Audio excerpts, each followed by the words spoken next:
Servis kutumuz konulu abi.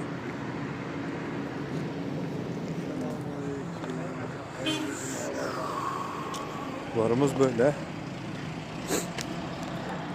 Bu şekilde devam ediyor. Önce bu pelet kumu sevriliyor. Sonra üstüne boruyu çekiyorlar. Önce pelet kumu seriyorlar. Hattımız böyle devam ediyor.